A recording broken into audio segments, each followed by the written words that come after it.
محترم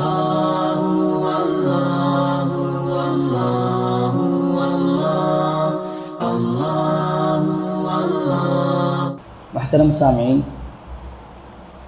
جیسا کہ ہم لوگ اس بات کو بخوبی جانتے ہیں کہ رمضان المبارک کی یہ بابرکت لمحات سے ہم گزر رہے ہیں۔ اللہ تبارک و تعالیٰ کا کتنا بھی شکر ادا کریں بہت ہی کم ہے۔ تو میں نے سوچا کہ ان بابرکت جو لمحات ہیں، ان لمحات کے اندر کچھ ایسی چیزیں آپ لوگوں کے سامنے پیش کروں۔ تو اللہ تبارک و تعالیٰ نے ذہن میں ایک حدیث ڈالی۔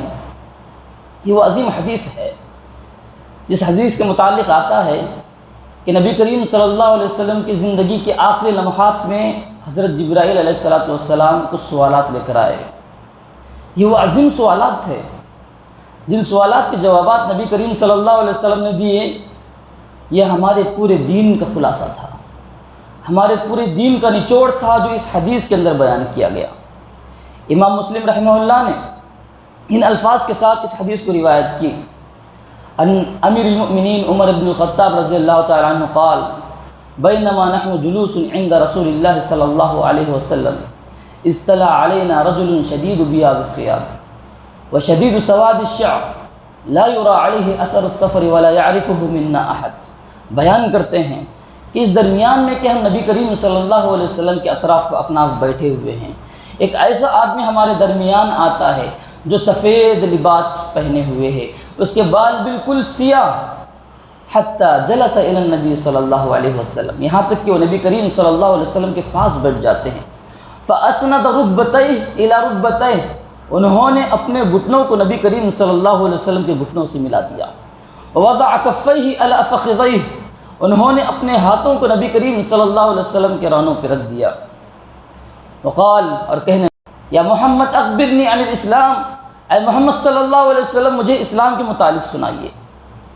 فقال نبی صلی اللہ علیہ وسلم، نبی کریم صلی اللہ علیہ وسلم نے کہا الاسلام ان تشہد لا الہ الا اللہ، اسلام کا معنی یہ ہے کہ تم اس بات کی گواہی دو کہ اللہ کے سوا کوئی معبود برحق نہیں ہے، وان محمد رسول اللہ، اور نبی کریم صلی اللہ علیہ وسلم اللہ کے رسول ہیں، وتقیم الصلاۃ، نماز کو قائم کرو، وتؤتی الزکاۃ، زکوٰۃ کو ادا کرو، وتصوم رمضان، رمضان کے روزے رکھو، وتحج البیت ان استطعت الیہ سبیلا، اور بیت اللہ کا حج اس صورت میں کرو کہ تم اس کے مستطیع ہو، اگر استطاعت رکھتے ہو تو بیت اللہ کا حج کرو۔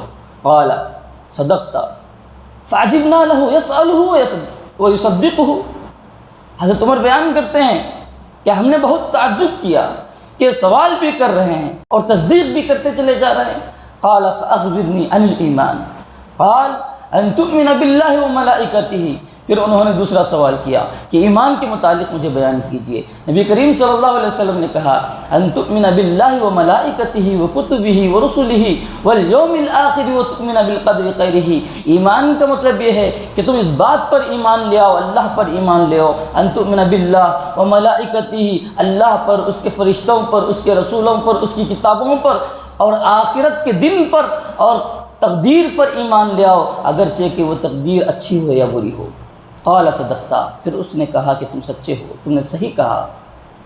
پھر کہا فاخبرنی عن الاحسان، احسان کا مطلب یہ ہے کہ تم اللہ تبارک و تعالیٰ کی عبادت ایسے کرو کأنک تراہ، کہ تم اللہ تبارک و تعالیٰ کو دیکھ رہے ہو۔ فإن لم تکن تراہ فإنہ یراک، اگر تمہارے اندر وہ صلاحیت والی بات نہ آئے تو تم ایسی عبادت کرو کہ اللہ تبارک و تعالیٰ تم کو دیکھ رہا ہے۔ قال فاخبرنی عن الساعہ، پھر انہوں نے سوال کیا کہ قیامت کے بارے میں مجھے بتاؤ، تو نبی کریم صلی اللہ علیہ وسلم نے کہا ما المسئول عنہا بعالم من السائل، جس سے تم پوچھ رہے ہو پوچھنے والے سے زیادہ، پوچھنے والا مسئول سے زیادہ جانتا ہے۔ پھر انہوں نے کہا اخبرنی عن اماراتہا، قیامت کے بارے میں نہیں بتا سکتے تو کیا ہوا، قیامت کی نشانیوں کے بارے میں مجھے بتاؤ۔ نبی کریم صلی اللہ علیہ وسلم نے کہا ان تلد الامۃ ربتہا، ایک لونڈی اپنے مالک کو پیدا کرے گی، ایک مالک کو جنم دے گی، یہ قیامت کی پہلی نشانی ہے۔ وان تر الحفاۃ، اور ایک تم دیکھو، حفاظ کہتے ہیں عربی زبان کے اندر ننگے پیر جو انسان چلتے ہیں ان کو کہتے ہیں حفاظ۔ وَأَن تَرَى الْحُفَاةَ، اگر تم ایسی حالت میں دیکھو ایسے انسانوں کو جو ننگے پیر ہیں، العراة، عربی زبان میں عراة کہتے ہیں ننگے بدن والوں کو۔ وَأَن تَرَى الْحُفَاةَ الْعُرَاةَ الْعَالَةَ، اعلیٰ کہتے ہیں ایسا انسان جو فقیر ہو، جس کے پاس مال نہ ہو. وَأَن تَرَى الْحُفَاةَ الْعُرَاةَ الْعَالَةَ رِعَاءَ الشَّاءِ، رعاء الشاء کہتے ہیں بکریوں کو چرانے والوں کو. رعاء الشاء يَتَطَاوَلُونَ فِي الْبُنْيَانِ، ننگے پیر ننگے بدن والے، بکریوں کو چرانے والے ایسے لوگ بڑی بڑی بلڈنگوں میں جب مقابلہ کریں گے تو تم سمجھ جاؤ کہ قیامت قریب آ چکی ہے. تھوڑی دیر حضرت عمر بیان کرتے ہیں کہ تھوڑی دیر میں بیٹھا رہا. نبی کریم صلی اللہ علیہ وسلم نے سوال کیا، یا عمر اتدری من السائل، اے عمر تم جانتے ہو کہ پوچھنے والے سوال کرنے والے کون تھے؟ حضرت عمر نے نبی کریم صلی اللہ علیہ وسلم سے بیان کیا، اللہ و رسولہ اعلم، میں تو جانتا نہیں لیکن اللہ اور اس کے رسول بہتر جانتے ہیں. نبی کریم صلی اللہ علیہ وسلم نے اس حدیث کے آخر میں ایک جملہ ادا کیا. کہا نبی کریم صلی اللہ علیہ وسلم نے فَإِنَّهُ جِبْرِيلٌ، وہ جبرائیل علیہ السلام تھے، اتاکم یعلمکم دین، جو تمہارے پاس اس لیے آئے تھے کہ تم کو تمہارا دین سکھا کر جائیں. اس حدیث کو امام مسلم نے کتاب الایمان میں ذکر کیا. امام مسلم کے علاوہ اس حدیث کو ابن حبان نے، ابن خزیمہ نے بھی ذکر کیا. ابو داؤد کی دونوں چیزوں میں، مسند میں بھی یہ حدیث ذکر کی گئی ہے، یہاں تک کہ ترمذی، ابن ماجہ کے اندر بھی یہ حدیث ذکر کی گئی ہے. یعنی حدیث بہت ساری جگہوں سے روایت کی گئی. حدیث اپنے معنی کے اندر اتنی انتہا کو پہنچی ہوئی ہے کہ بہت سارے علماء کرام، امام قرطبی کہتے ہیں، امام قرطبی کی یہ الفاظ واضح ہیں. امام قرطبی نے کہا جس طریقے سے ہم قرآن مجید کے اندر سورۃ الفاتحہ کو کہتے ہیں کہ یہ ام القرآن ہے، یہ حدیث جبریل یہ ام السنہ ہے. ہاں، سنت کی حدیث کی ساری بنیادوں کو اس حدیث کے اندر جمع کر دیا گیا. امام نووی نے صحیح مسلم کی شرح کے اندر ذکر کیا، یہ حدیث کے اندر اتنی معنویت پائی جاتی ہے، یہ اصل الاسلام ہے، اسلام کی پوری اصلیت اس حدیث کے اندر جمع کر دی گئی. یہی نہیں بلکہ امام قرطبی کے علاوہ ابن الدقیق العید نے کہا کہ یہ حدیث ام السنہ ہے. یہ حدیث ام السنہ اس اعتبار سے کہا انہوں نے کہ حدیث کی ساری باتوں کو اس حدیث کے اندر نچوڑ کے بیان کر دیا گیا. بلکہ ابن عثیمین رحمہ اللہ نے اس حدیث کی شاید مکمل شرح میں آپ لوگوں کے سامنے نہیں بیان کروں گا، بلکہ ابن عثیمین رحمہ اللہ نے خود کہا تھا کہ کوئی آدمی اس حدیث کے اندر باریکی سے سوچے گا، اس حدیث کی بنیادوں کو لکھتا چلا جائے گا تو ایک بہت بڑی کتاب وہ لکھ دے گا. بلکہ اس حدیث کے متعلق بڑی بڑی کتابیں لکھی جا چکی ہیں. اس حدیث کے ایک ایک ٹکڑے کو کئی گھنٹوں بیان کیا جا سکتا ہے. اس حدیث کے اندر اتنی معنویت بیان کی گئی ہے.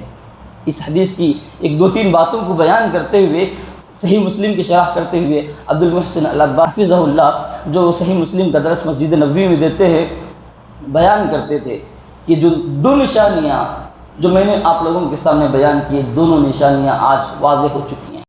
دونوں نشانیاں کہ مالک کو لونڈی جنم دے گی، اور تم دیکھو گے کہ غریب لوگ بڑی بڑی بلڈنگیں بنائیں گے.